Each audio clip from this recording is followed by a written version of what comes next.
Are you guys familiar with Wilt Chamberlain? Yeah, he's had sex with what, like 9,000 women or something? Yeah. He said, I know what it's like to have sex with 1,000 women. Yeah. He said, but in hindsight, I would rather have sex with one woman 1,000 times. No, I respect that for sure. I end up thinking about that a lot in terms of like, I think before her, I'd had sex with something like 300 girls, and then us being together, probably like another 300. And it's like, I don't regret that by any means, because I think that in some way, you have to sleep with some number of women before you can make some kind of educated decision about what kind of woman you want to spend the rest of your life with. Now, that being said, like, what is that number? Obviously, a lot of people think, or not a lot, but like some people think that it's preferable to be a virgin before you get into a relationship. I don't personally really think you have enough information about what you're into or not into before you've slept with anyone. And obviously there's a lot of ways to get to know somebody besides just sleeping with them. But myself, I've personally had the experience many times of, pining over a girl for weeks and then finally sleeping with her. And her vagina was just blown to smithereens. It was just no good. I couldn't get any kind of enjoyment out of it. And to me, that just like, you need to find that out before you actually go for it, Okay. Well, if you're marrying a virgin, I mean, that kind of eliminates that entire. I think some with vaginas reveal. are just like inherently blown out. Like I think that they come like that. They just are fucked up. Yeah, like that's just a genetic thing.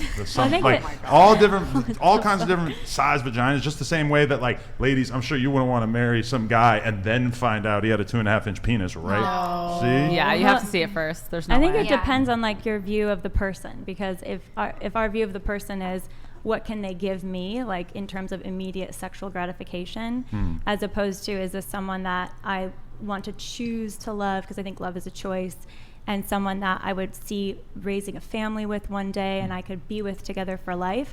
And then you figure out sex together and you can keep optimizing your sex by loving each other more and more and more. But ultimately love is a choice, I believe, and it's one that is a gift of yourself. And you receive the gift of the other person. But if I had started to hang out with her and the first time that I saw her vagina, it was a Venus flytrap, it's just, I want to know that before I get into like a serious relationship. I think that's very valuable information. Like I think there are big vaginas, there are big dicks, there are small vaginas, there are small dicks, and realistically they need to be matched up appropriately. Wait, hold on. Venus flytrap? What are we talking? Are we talking about Audi? Well, just like I'm just picturing like a bunch of like venom and poison and all kinds of like spiked teeth and stuff like within the vagina. I don't know. Can I say something? Sure. I think it's like an energetic connection. Like when you're hooking up with someone, you either like energetically have a connection with them or you don't. That's like why you're like kiss with your eyes closed and stuff. You could like feel their energy. If I have like bad sex, it's done that night. Yeah, but also like with that being said, I don't think it's about the number. I think it's about the ratio. Like certain people have some people just everyone wants to fuck them, and if they've fucked 100 people and 7,000 people wanted to fuck them, that's like a pretty low ratio. You live in the middle of nowhere. No one really wants to fuck you. You're not that good looking. And you slept with 10 people. That's like kind of a big deal. Maybe only 10 people wanted to fuck you in your whole life and you fucked all of them. Like, I think it's about the ratio, not the number. Is this like home math? I'm just trying to. I'm just saying, like, it's about like the ratio. I like it this depends, perspective. It depends where you live. It totally depends in the city. If you go out, how you look, like, if everyone like that, if you're going to the pool and you look a certain way and everyone wants to fuck you and you're haven't fucked everyone and you're not a slut, but if like, I don't know, you don't look a certain way, you don't go out, 10 people want to fuck you and you fuck all of them, 10 sounds like a low number compared to 50, but if out of 1,000, 50's not that big. It's hard for me to keep track of the math here. Isabella, it's the ratio. I'm It's the ratio. confused, like the difference between like ratio and like body count. Are you saying they're two separate things, or Yeah. the same thing? No, I'm saying body count doesn't matter. It's the ratio to body count. It's about the opportunities. Yeah, opportunities versus the So like, if we both had like 100 guys wanting to fuck us. No, like if you had 100 and I had like 1,000, it's hard to it know would be how many so different potential based on the suitors you ratio. have, you Yeah, know? But So it's about how many celebrities at the opportunities you lowest took. count, technically. You said something about energy, a transfer of energy. Yeah. Is it fair to say that we all agree there's something that's spiritual happening? Oh, yeah. Okay. 1,000%. And we all acknowledge that the higher your body count, the harder it becomes to pair bond down the road. No, because over I'm time. saying it's about the ratio. No, I'm not But what if talking you about already the bond ratio. with someone and then Yeah. you guys decide together that you guys can go sleep with other people? And I think- it doesn't. I think it'll it hurt the adds to your bond. connection. I think instead of it'll- takes away. The, I the think it will data hurt says the that bond it hurts the long-term. bond long term. Maybe we fucked up, babe. Bigger than the data. I have a question when it comes to like, because you mentioned your parents, and what's your sort of sense of how you plan to talk to your child, or I think you said you want to have more kids, which is awesome. What is your sense of how to communicate like your profession and your work to your kids? I mean, I think there's a time when your kid is mature to have the conversation about like, well, this is, entertainment, and the same way you would describe any entertainment, and we're just entertainers in this entertainment business, and everything. Like, I don't feel like we're doing anything unethical by having sex, filming it, and selling it legally, and then paying a shit ton of taxes on all of that. Like, there is nothing wrong with that to me, and like, I would, when she's mature enough, just explain that to her. I don't know. Yeah, I mean, I don't think there's anything wrong with two adults agreeing to participate in a sex act off camera or on camera, and I don't think there's anything wrong with somebody starting and running a business in which they sell a product to people who want to purchase it. So I have no qualms about doing porn, but I also I kind of notice that this always happens where people sort of lay out the terms of our relationship or acknowledge that, we're in a relationship that's a little non-traditional. And especially in our case, we're not really a polyamorous couple per se, because, compare us to Destiny and his girl, where he has full-on sexual relationships with other girls. And I guess she knows about it, but, that's a separate thing. And then, vice versa, she sleeps with other guys. That's kind of like a more extreme version of what we have going, where it's more of just like an on-camera thing. We almost never in the past 3-4 years have really hooked up with anybody off camera. Not that we have anything against it. It just hasn't really, it's primarily a work thing from our perspective. But what people always do is that once we've sort of laid that out and everybody seems to be in agreement that there's nothing that you can really say is wrong with two adults engaging in whatever kind of acts they want to engage in, it just instantly becomes about the kid, because there's something inherently uncomfortable about us having the careers that we have and then also having kids. Now, we know a ton of porn stars who basically hide their kids away from the world and nobody knows that they have kids. And given the amount of intense scrutiny that we've gotten over the past couple months, I can kind of understand that. We've stopped posting our kid's face on social media and stuff like that, just because we don't really want her to have a life that is so defined by what her parents did for a living.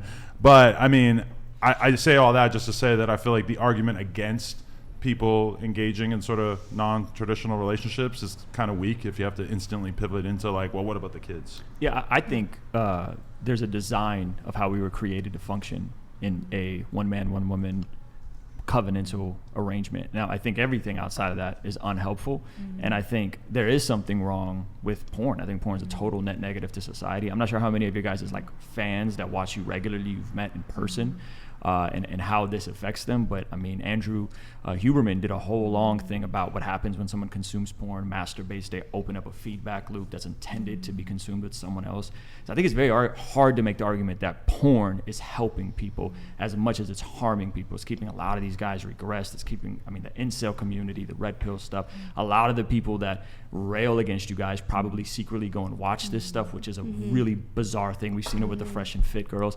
So I don't know if, as a net positive, this is something, remove the kids, this is something that you think is actually adding to human flourishing. But everyone tries to always focus on the extreme porn watcher, but I think that there's very healthy porn consumers, which are probably the majority with porn consumption.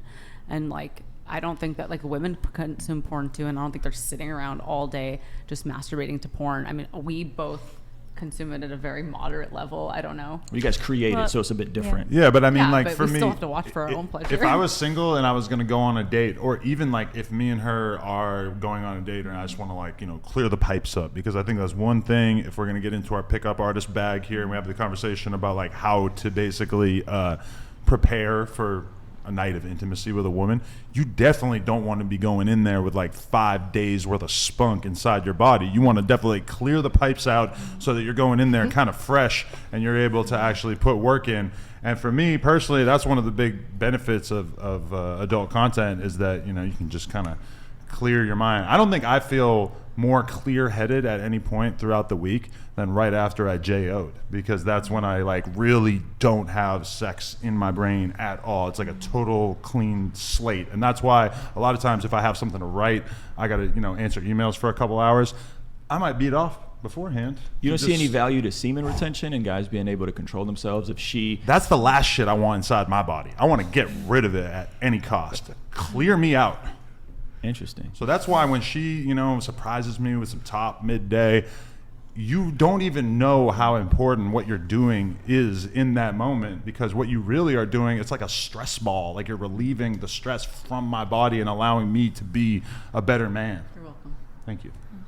Oh, there you go. There's a statistic I saw recently about divorce, and it was that 56% of divorces list pornography use of one of the partners as one of the top reasons. So, like to Ruslan's point, there's a lot of net large in our society. There's a lot of harm that porn does to families, to marriages, and then the top site that trafficked victims are at, according to the data, is porn show sites, meaning you're going to find a lot of trafficking victims involved in pornography.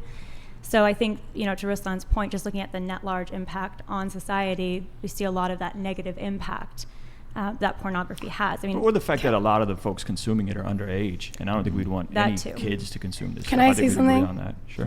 Besides for the underage thing, just to go back on your point, I think if people are watching porn, it's because their husband or wife or spouse or significant other isn't gratifying them properly, and that's why they're looking other ways to do it. So it's not really like the porn industry. I think it's the like, chicken, not the fault. egg. I think it's the other way around. It's actually. well, unfortunately, a lot of the porn, there's a lot of extreme stuff that happens in a lot of pornography.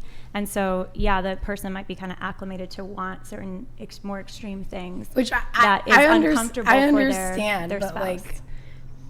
So I that's mean, why it kind of it can break if apart you're the like in a marriage. committed relationship and you agree upon certain things, then you shouldn't be looking elsewhere. And usually if you do look elsewhere, it's because you're not getting what you thought you were getting out of it, and everyone has needs.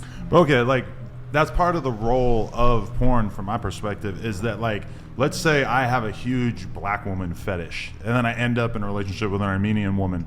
Should I just live my entire life repressed, never getting to produce fluid to the sight of a beautiful ebony queen? To me, it's better for me to be able to handle that, cop the OnlyFans of this sort of creator, and then just be able to, do that. Whereas, same thing with a lot of fetish stuff. The average girl that you end up in a relationship with, say you're a guy who likes to get pegged. Not really my thing, but Brian, I don't know. Ruslan, I don't know. But let's say you're into it. Okay, Not a fan. Fair enough. Not a fan. But let's say that you're into it, and it's that's got to be a pretty hard conversation to have with the average girl of hey, I want you to put a strap-on and go to town with me. What do you think? Well, this is Okay, but I'm just saying, was that you a might want to proposition? see that stuff online and leave it out of your personal life, because it would be so complicated to bring that into your personal life. And a lot of people's fetishes, it's just you don't really control that. If you're turned on by seeing some pagan stuff, I'm not into it. But that might be a little complicated to bring that into your personal life. I dated a guy